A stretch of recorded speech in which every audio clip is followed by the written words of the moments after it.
Hey, here's Hexcraft here. Before you start a few things, first off, I chose Neeko because I realized I pushed back Neeko's video so many times. Like, I originally was going to do her last January, and then I kept pushing her further and further and further back because I couldn't get the winter skin. And when I finally got the winter skin, I kept pushing her further and further and further back. And yeah, I thought, hell, why not do it now? I'm doing a ton of videos right now, so why not? So with that out of the way, let's get into it.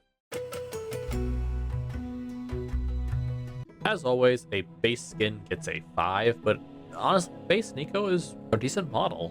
Visual-wise, again, she fits the environment her character is to be from, but effects-wise, it's so much more vibrant. The effects of her W just look so nice. I do love the fact that the E, you can see the splitting effect of the two roots. And of course, the ult having this sort of flower pattern effect, just like her W. She is still very much one with nature, and it fits her design and it's visible in her effect. Not just the idea that Riot said she is one with nature still, and then showed no signs of it, but they actually did show it in her abilities.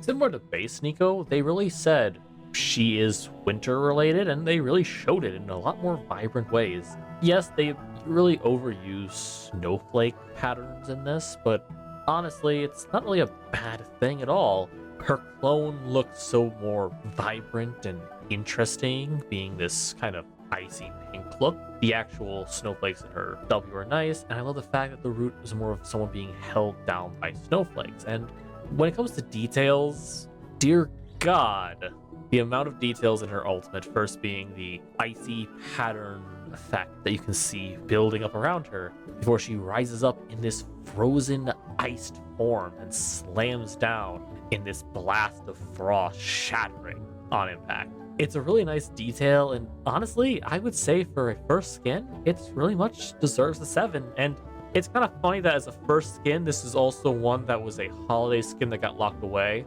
So yeah, like, I hope Riot never does that again. Star Guardian Neeko is interesting. Again, the model looks great, but the effects are where she shines the most. The Star Guardian clone is cool and all, but of course, my favorite little detail has to be her Q. God damn it, that frog, adorable. But overall, besides that, it's just her colors, which I do like how the Q shows it off of the greens, the somewhat pinkish, purplish red, and the yellows and oranges she has in her. She's the most colorful of the Star Guardians, I would say. And it's shown in her ultimate, which is this beautiful rainbow smash. I wish there was a few more variants and details here and there, but overall, it's a decent skin and it deserves a 7. When it comes to the Shan Hai Scrolls skins, again, I have some issues because the models look really good, but the effects are where they usually fall off because they're very limited, really. Take, for instance, this. I love the little details of birds here and there in her thing, but Neeko's effects are very much just mountain and smoke, not really much anything else. The more evil Shan Hai skins at least have more blackish stone and fire effects to them, and it's kind of limiting, especially because I feel like we could use a bit more, because yes, the rising mountain in her Q is pretty cool and all, but we also get a similar, bigger version of that effect in her ult, which you could barely see in her ult, with her supposed to be the sun above it all. And again, the best detail I can say is that the little birds from her clone also go around her root. Overall, it's a decent skin, the effects are okay, but I wish there was just more variety and more design-wise. So I'm gonna give it a 6.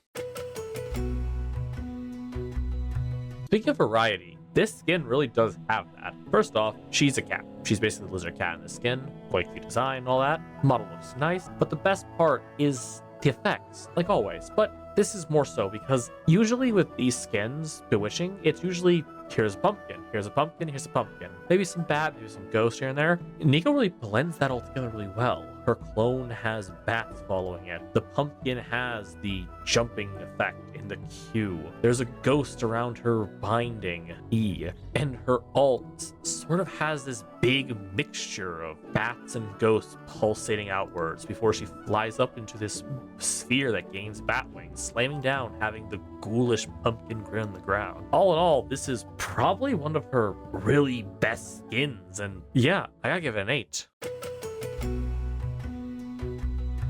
And then we have Street Demon. Model-wise, I do like it because it kind of still resembles Neeko, but more of a sort of modern kind of fashion style to her. But overall, the ink effects kind of lackluster. Clone just looks like a dark blue. The splash effects don't really feel like ink in the queue, and ink in her bind just is probably the most vibrant you're gonna get for those ink effects, and the alt kind of just doesn't really look like it's splattering ink. Again, the Ink Shadow skins did such a better job with the whole ink concept than the Street Demon's graffiti paint, because there is somewhat of a design effect you can see and somewhat of a cool look, but the effects kind of just feel flat. Not like they were spray painted magically using power and such, but like it's some kid in an art studio painting. Kind of falls off my opinion, so I'm gonna give it a 6.